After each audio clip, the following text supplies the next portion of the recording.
Sois béni. Merci. Bonjour à chacun, ça fait plaisir d'être parmi vous ce matin. Merci Nicolas, j'ai demandé à Maël de le faire, mais c'est gentil, merci. Mais je vais quand même demander à Maël de venir, il va nous partager un témoignage, quelque chose qu'il a vécu, et qui illustre très bien ce que j'ai envie de vous partager ce matin.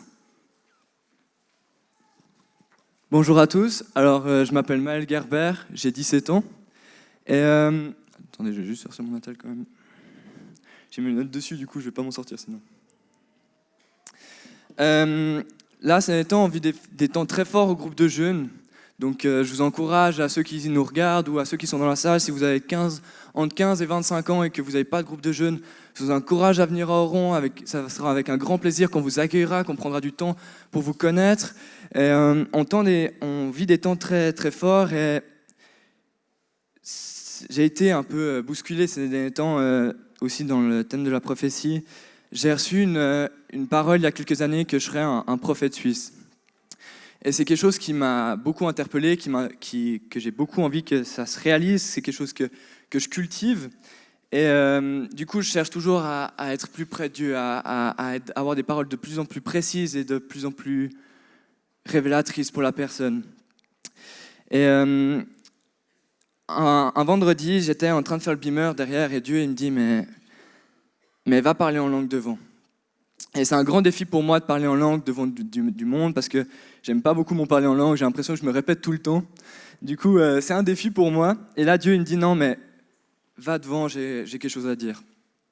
Et là, on a un peu tous notre corps charnel qui dit est-ce que j'ai vraiment envie d'aller défier Et je me suis dit bon, allez, Dieu, je veux te faire confiance et je veux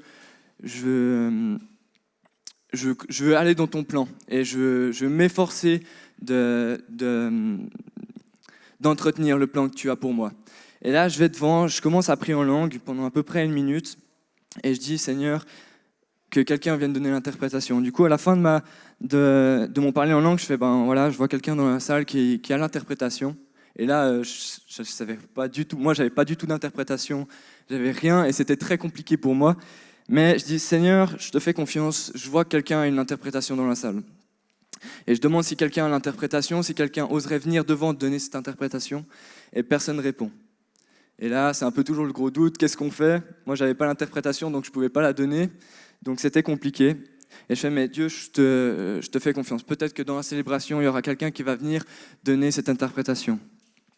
Du coup, je retourne à ma place vers le beamer au fond, et le moment où je m'asseye, il y avait quelqu'un qui prenait la parole, pour donner la parole. Et là, elle a pu libérer la parole sur le groupe de jeunes et ça a juste été magnifique. Et moi, je vous encourage à entretenir vos paroles. Et c'est là où j'ai rendu compte qu'il y avait vraiment quelque chose, mais qu'il fallait l'entretenir, qu'il fallait s'efforcer à entretenir cette parole. Et du coup, je vise toujours à aller plus loin, mais je vous encourage à entretenir vos paroles et elles vont se réaliser. Je crois que je suis sur le bon chemin, je ne suis pas encore au bout, mais j'entretiens et je continue à entretenir ce chemin pour que ça puisse bien se passer. Voilà. Merci.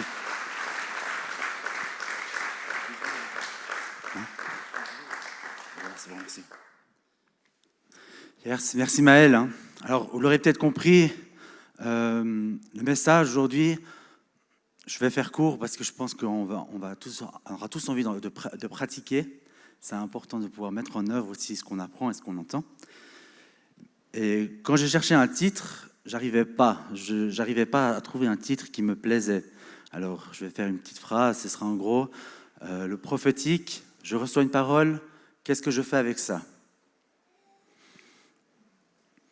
Et comme Maël le disait, je trouve qu'il y a une part importante. Donc, quand on reçoit une parole, il y a notre part à nous, c'est de l'écrire, c'est de l'enregistrer, de l'entretenir, de la méditer. Et après, la part de Dieu. Et ces deux parts-là se mettent ensemble pour arriver, en fait, à l'accomplissement de cette parole.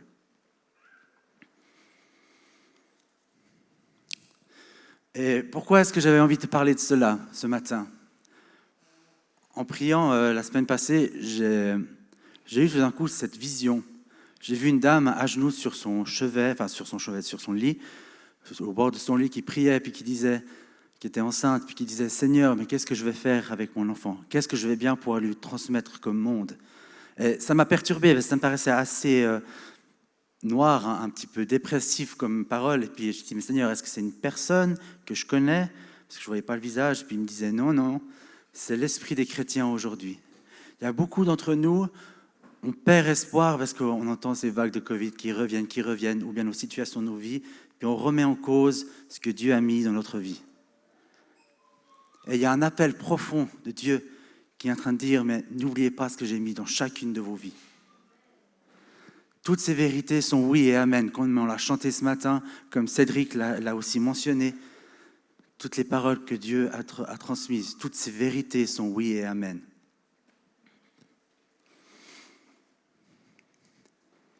Et c'est ça, en fait. J'ai commencé par la conclusion. Si vous repartez ce matin, si vous voulez, vous y allez, parce qu'il y a le poulet au four, vous pouvez y aller. Retenez ça. Les paroles de Dieu sur vos vies sont oui et amen. Et j'aimerais, vu qu'on va, après, pour ceux qui le veulent, prophétiser les uns pour les autres, j'aimerais juste qu'on puisse peut-être faire une ou deux petites définitions. Tout définir serait beaucoup trop long, beaucoup trop compliqué. Mais une chose que j'aimerais dire, c'est faire la distinction entre une parole d'encouragement et une parole prophétique. Si je regarde, Stéphane, je dis, ta casquette, elle est cool, j'aime bien comment tu t'es habillé, c'est une parole d'encouragement. Mais si je regarde monsieur au fond avec, qui touche à votre masque actuellement, puis que je vous dis que Dieu a un plan merveilleux pour votre vie, et puis qu'il va mettre des personnes du même âge que vous autour de vous pour vraiment les toucher, les encourager et comprendre que Dieu les aime, ça c'est une parole pour vous. Vous êtes reconnu, monsieur? Juste derrière, ouais. Je pense qu'il m'a reconnu. Il s'est reconnu surtout. Voilà, juste la distinction. Et c'est important dans notre société de savoir faire les deux. D'encourager des personnes avec une parole d'encouragement vite, et puis de savoir aussi distinguer ce que Dieu dit sur la vie de chacun d'entre nous. Et j'aime bien dire en fait qu'une parole prophétique, c'est comme une tranche de salami, en quelque sorte. Si le salami, ça représente l'espace et le temps de votre vie, donc c'est cylindrique, c'est long, hein. Puis vous êtes l'observateur, donc c'est-à-dire vous êtes au bout, au début du salami. Quand quelqu'un vous donne une parole prophétique, c'est qu'il coupe une tranche au milieu et il la porte devant vous pour vous donner la perspective de ce qu'il y a au bout. Vous comprenez? Prends une tranche de salami. J'aurais bien voulu en avoir un, mais le diner était fermé. J'ai oublié d'en acheter un hier. Mais on prend une tranche de salami au milieu et on la porte devant l'observateur pour qu'il ait une notion d'espoir pour la suite et qu'il puisse rêver pour la suite. Et en parlant de rêve, j'aime beaucoup quand on parle de rêve, je prends Joseph, parce qu'on dit que c'était le rêveur par excellence dans la Bible. Et puis, en même temps, sa vie, elle n'est pas si droite que ça. Et c'est ça que j'aimerais dire. C'est quand on reçoit une parole et qu'on doit l'entretenir dans notre propre vie. Joseph, il a reçu la notion, comme quoi il allait voir les peuples s'incliner devant lui, et notamment sa famille. Je pense que ça ne doit pas être facile à gérer. Je ne sais pas quel âge il avait, mais vu l'ensemble de ce qui se passe par la suite, je pense qu'il avait environ mon âge, peut-être voire un peu plus jeune. Et puis quand on te dit à 20 ans, ouais, ta famille va se prosterner devant toi, je pense que ce n'est pas facile à gérer au niveau de l'orgueil et au niveau de tout ce qui vient ensuite. Et puis, s'il est comme moi, il pensait que c'était une ligne droite. Il dit, dans 3 semaines, je serai empereur ou je ne sais pas quoi, et puis tout le monde s'inclinera devant moi. Et je ne veux pas m'appuyer sur les difficultés qu'il a vécues, mais je veux juste mettre en valeur en fait la notion peut-être de la ligne droite que lui s'imaginait, et puis que Dieu l'a amené sur un chemin qui a fait un détour. Un détour, et il faut être prêt quelque part à vivre ce détour. Quand on reçoit une parole, souvent on imagine une ligne droite, et puis on oublie ce détour, et on est frustré quand on prend ce détour. Et on abandonne ce qu'on a reçu. On abandonne beaucoup trop vite. J'ai lu un livre pendant ces vacances de Wendy Alec, qui était en vente à la librairie, je ne sais pas s'il est toujours, ça s'appelle Vision Céleste. Ça ne parle pas de ce sujet-là, mais notamment elle dit, dans une de ses phrases, je trouvais très beau, quand elle disait ça, elle disait beaucoup de chrétiens se trouvent dans une position de désespoir parce qu'ils ont abandonné leur vision juste avant l'accomplissement. Elle disait ça, elle disait vraiment ça, c'était plusieurs fois dans son livre, elle voit les chrétiens avancer, ils se battent pour ce qu'ils croient être juste, et au moment où ça devient trop dur, ils lâchent peut-être juste avant la récompense. Et c'est ça aussi que je trouve important, de se rappeler. C'est que quand c'est dur, on le sait. Mais on est là tous ensemble, on est là pour se soutenir et que tout le monde puisse quelque part arriver à ce que Dieu lui a promis. En se soutenant et en persévérant. En parlant de rêve, pour illustrer aussi un peu ce virage, enfin c'est peut-être ce détour que Dieu des fois nous fait faire. Pour ceux qui le savent, je suis allé aux États-Unis 2 ans, à Bethel, et avant de partir, je me suis inscrit. Pour y aller, je me suis inscrit 2 fois en fait. La première fois, je me suis inscrit, je parlais très très peu l'anglais, quasiment rien, j'ai juste des notions scolaires que j'avais acquis il y a 4 ans avant, donc autrement dit rien du tout. Ma note, au final, je crois que j'avais eu 3 après les examens, donc c'était pas génial. Hein. Et j'ai eu un rêve, au moment où je me suis inscrit, je me suis vu survoler la ville de New York. Et puis, il y a une personne assise à côté de moi. Et puis, je parlais couramment l'anglais. Alors, je me suis dit, génial, je m'inscris, je vais y aller, Dieu va faire un miracle, je vais parler l'anglais, ce sera magnifique. Et puis, je m'inscris, et puis, quand on vous inscrivez pour aller à Bethel, après, on vous recontacte par Skype, on vous pose quelques questions. C'est surtout pas pour mesurer qui vous êtes en tant que chrétien, mais pour mesurer votre niveau d'anglais, parce qu'ils n'ont pas envie que vous investissiez des milliers de francs pour pas piper un mot de ce qu'ils vont dire. Alors elle m'a gentiment dit, la dame, qu'il fallait que je me réinscrive dans une année, et puis que j'apprenne l'anglais entre deux. Alors ce que j'ai fait, c'est que je suis parti en Afrique du Sud pendant 6 mois, et puis là j'ai appris l'anglais. Donc la deuxième fois, je me suis inscrit. C'est bon, j'ai passé le test, je suis parti et j'ai survolé la ville de New York. Je regarde, je vois les grands immeubles et c'était la même personne qui était assise à côté de moi que dans mon rêve 1 année plus tôt. Et j'ai parlé en anglais avec cette personne-là. Et puis, je trouve que c'est frappant de se dire, moi je voyais la ligne droite et puis Dieu, lui, voulait juste d'abord que je fasse un petit crochet par l'Afrique du Sud, un pays merveilleux dont je suis tombé amoureux, j'aimerais bien pouvoir y retourner bientôt. Une autre personne qui vit quelque chose de semblable, c'est David. David, étant jeune, il est oint comme futur roi d'Israël. Et pourtant, on le pourchasse pendant de longues années jusqu'à ce qu'il arrive à sa destinée. Combien de fois est-ce qu'il a eu l'occasion de remettre en doute la prophétie qu'il a reçue? Il a tenu bon. Nous devrions tous tenir bon jusqu'au bout.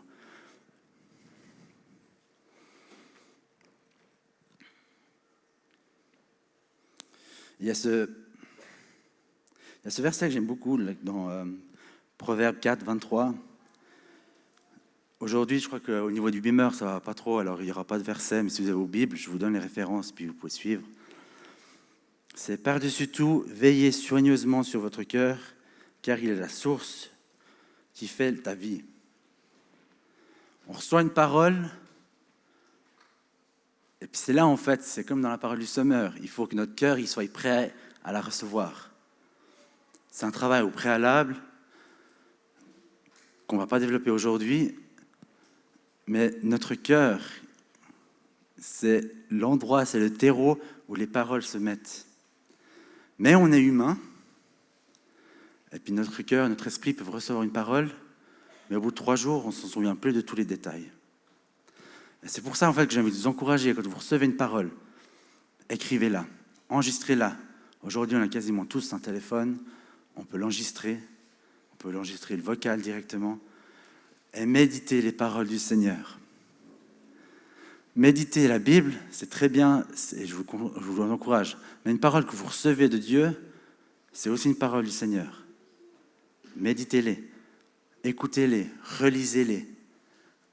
jusqu'à ce qu'elles fassent partie de votre quotidien, que vous les ayez en tête, afin d'éviter d'oublier des parties. Ça demande d'être rigoureux. Moi, c'est vrai que je regrette de ne pas avoir enregistré certaines paroles, parce qu'aujourd'hui, je ne me rappelle plus que de quelques bribes, et puis je sais qu'il y avait des choses très importantes qui étaient dites.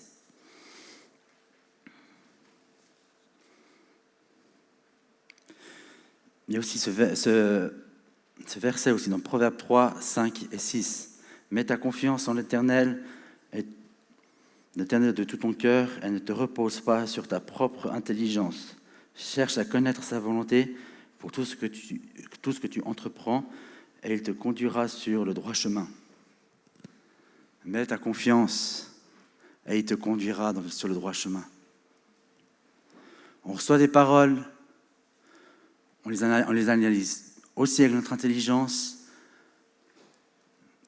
mais il faut faire confiance à Dieu. Et certaines de nos paroles, elles sont des fois tellement farfelues, on a l'impression, mais c'est quoi ce pins? Moi, des fois, j'ai reçu des paroles, je me suis dit, mais qu'est-ce que cette personne a voulu me dire?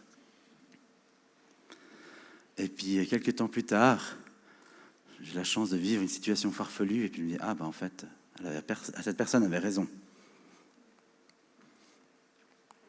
Pourquoi est-ce que je parle d'intelligence? Parce que quand on reçoit une parole, souvent, on fait tout de suite un tri. On dit, ça me touche, j'aime bien, je garde. J'aime pas, je jette. C'est pas faux en soi.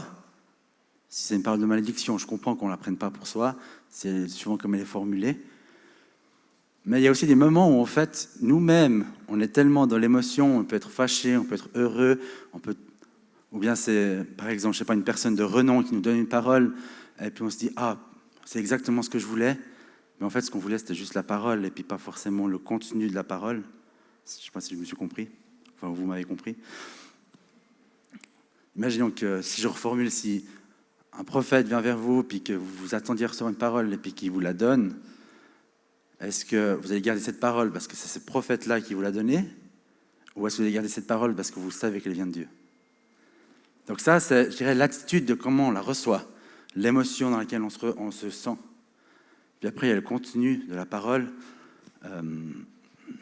J'imagine si on me dit « Jérôme, tu es dans un long tunnel noir, et au bout de ce tunnel, il y a une lumière. » Ben ouais.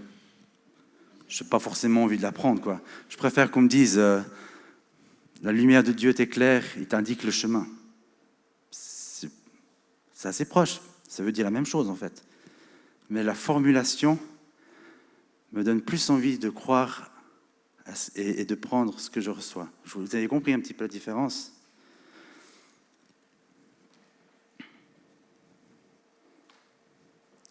Et c'est pour ça que il y a aussi ce proverbe 20, 15 qui dit « On trouve beaucoup de toutes sortes de perles, mais la chose la plus précieuse, ce sont les paroles qui instruisent. » Donc, il y a beaucoup de choses qui sont importantes sur Terre, mais ce qui est vraiment important, c'est ce qui te permet de grandir, ce qui te permet de t'instruire, de comprendre plus, d'avancer,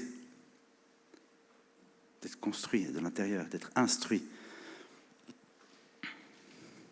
Et après, il y a aussi dans Matthieu 7 qui dit de ne pas donner les perles aux pourceaux. Donc, ce que vous recevez, ces choses précieuses-là, de les garder proches de vous et pas de les donner aux cochons de peur qu'ils les écrasent. Donc, ça veut dire de les laisser traîner quelque part, de ne pas cultiver ces paroles que vous recevez. Je vais vite, parce qu'apparemment, il me reste 40 secondes, mais ça, j'y crois pas.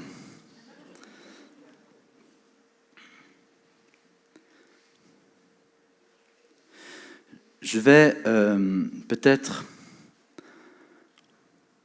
Ouais, on va faire comme ça. J'ai reçu quelques paroles, je vais les donner maintenant. Et ensuite, je vais demander aux personnes qui aimeraient recevoir une parole de lever la main. Et toutes les personnes qui ont envie de donner des paroles, de se lever et d'aller vers ces personnes-là. Ça vous va? Et puis, de toute façon, s'il y a personne qui se lève pour donner des paroles, je connais des noms. Alors, je les mentionnerai. J'ai une parole pour les parents et notamment pour ceux qui nous regardent en ligne. Dans notre société aujourd'hui, il y a une grande emphase sur les rêves. Beaucoup de gens reçoivent des rêves, font des rêves, et notamment les enfants. Et on a très peu d'outils, enfin, il y a beaucoup d'outils, mais elles sont très peu enseignées pour les interpréter. Et souvent, ce qu'on fait, c'est qu'on les met de côté. On dit, ah, bah, c'est un cauchemar, ah, bah, c'est un rêve, mets-le de côté. Mais j'aimerais vous dire, à tous les parents qui sont ici, ne minimisez pas les rêves que vos enfants font. Parce qu'ils sont peut-être une donnée pour vous, ou peut-être une donnée pour eux-mêmes, que Dieu essaie de donner. Parce que dans notre quotidien aujourd'hui, il y a beaucoup de stimuli qui viennent de l'extérieur et je pense que des fois notre esprit, il n'arrive pas à tout capter ce que Dieu dit. Et quand on dort, c'est un moment opportun pour Dieu, des fois, nous donner des directions. Donc, pour nous en tant qu'adultes, mais je pense aussi en tant que parents, les rêves de vos enfants sont importants. Et si vous avez besoin d'outils pour travailler avec eux, pour comprendre ce que le rêve dit, il y a des gens dans l'église qui savent le faire. Moi, je prends aussi volontiers 5 minutes pour vous donner des outils. C'est très simple. Donc, pour les parents, ne minimisez pas les rêves. J'avais aussi pour le leadership de l'église, que ce soit le pastorat, le bureau, l'équipe des ministères. Je voyais en fait un grand champ. Je pense que les agriculteurs vont comprendre, surtout dans la saison dans laquelle on est. Un grand champ, et puis c'était le temps de faire des foins, de couper, ou les regains, je ne sais pas trop où ils en sont. Et en fait, ils n'avaient que des râteaux pour le faire.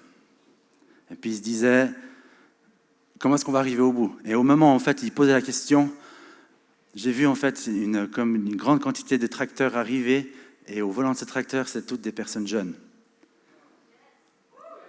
Et ces jeunes-là, ils ont les outils qu'il faut pour la mission dans laquelle nous devons nous lancer. Le travail a été commencé, il a été bien commencé, mais la suite doit s'accomplir avec les jeunes.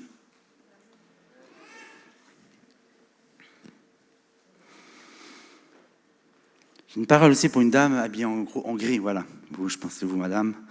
Avec le match, je suis désolé, je n'arrive pas à reconnaître exactement qui vous êtes. Oui, juste là. Derrière Julien, voilà, madame, ouais. Oui. Ouais. Ah oui, pardon.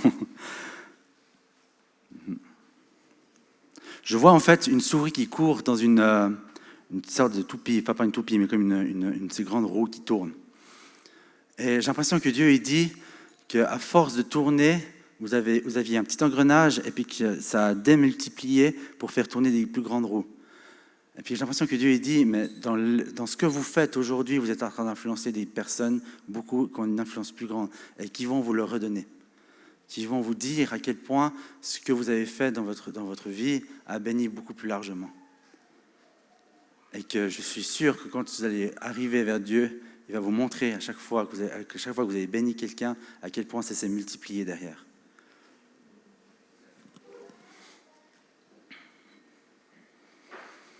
Un homme avec un t-shirt bleu et puis des lunettes au centre, est-ce qu'il est là?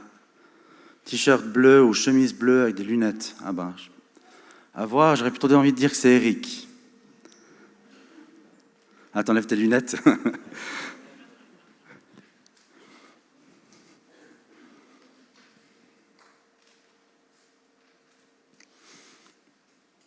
Tu es un homme qui a fait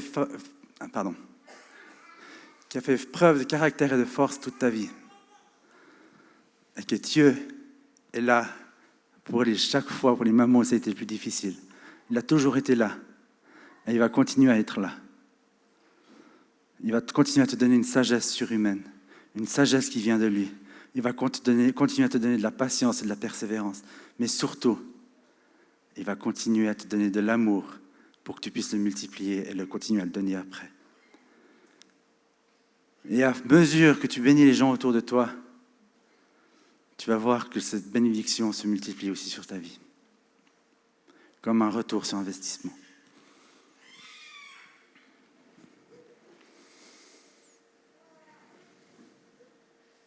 Il y a une personne qui a fait récemment une prière pour que son fils se retrouve, entre guillemets, c'est peut-être aussi je crois que c'est pour le live, Quelqu'un qui a prié récemment pour que son fils retrouve le chemin que tu avais pensé pour lui.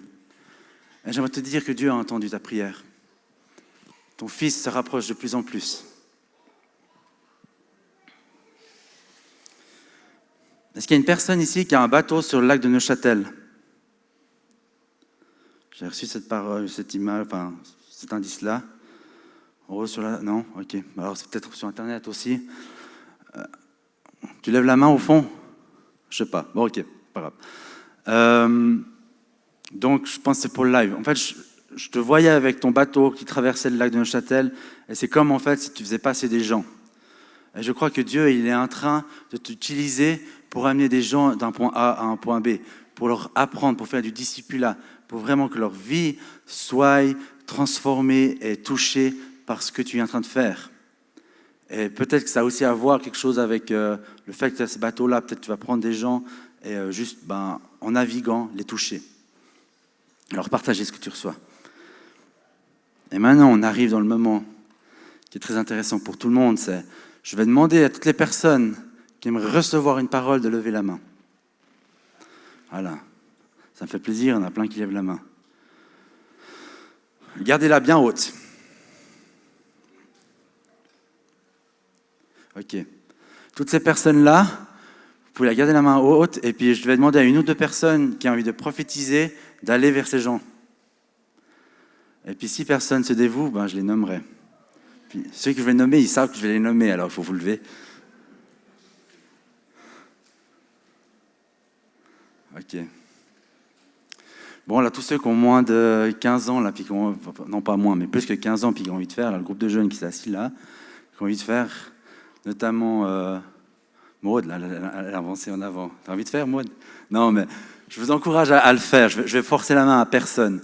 Mais c'est vraiment sympa de pouvoir le faire. Caroline aussi. Werner, Mado aussi. Julien aussi. Stéphane aussi.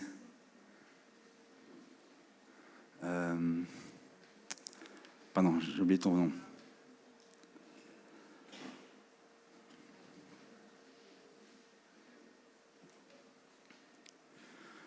Ok.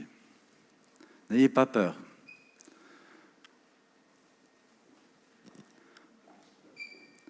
Je sens qu'il y a des gens qu'on a presque juste besoin de les pousser de leur chaise, puis ils se leveraient. Je n'ai pas envie de vous pousser, mais ce serait tellement beau que toute l'Église puisse se lever, puis bénir les personnes qui ont envie de le faire, de recevoir la bénédiction. J'aspire à ça, j'ai envie de voir ça dans notre Église. Des gens qui se lèvent spontanément pour aller bénir autour d'eux. Arrêtons de retenir les paroles qu'on leur reçoit.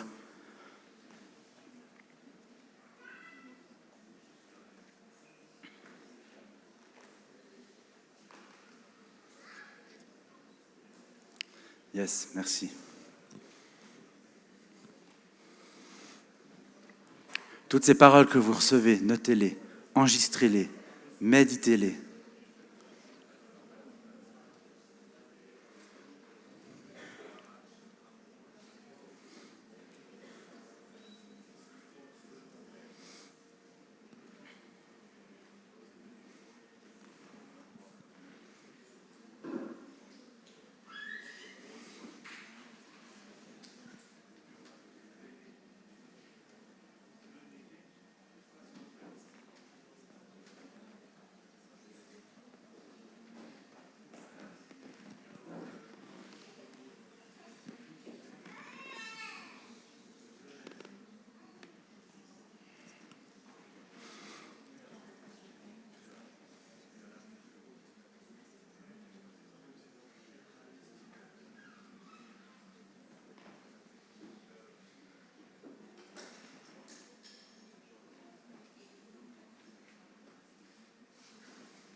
Si d'autres personnes reçoivent des paroles pour des personnes qui n'ont pas forcément levé la main, levez-vous et allez donner.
Est-ce qu'il y a une personne qui aurait une douleur en bas du dos, ici?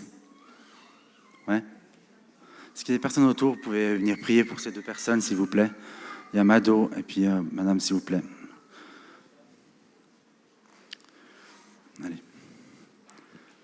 Dieu est là ce matin, il a envie de bénir, il a envie de toucher.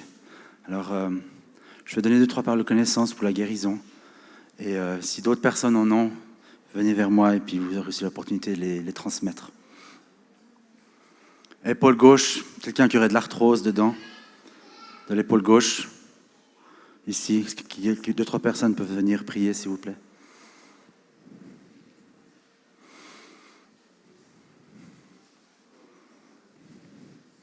En haut aussi. Ouais, en haut aussi, il y a quelqu'un qui aurait besoin qu'on prie pour elle. Fracture d'un doigt qui s'est mal remis. Est-ce que quelqu'un aurait besoin de ça? Une prière pour ça?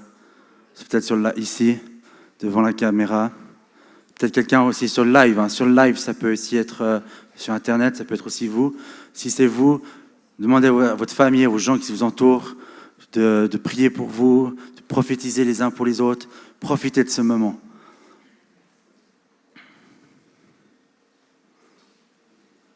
Maëlle, t'aurais des paroles ou des paroles de connaissance? T'es où, Maëlle? Ah, t'es derrière, je crois. T'as quelque chose? Ok. Si d'autres personnes ont une parole de connaissance, une parole prophétique qu'ils aimeraient transmettre, j'ai envie de vous faire de la place, venez seulement. Ok.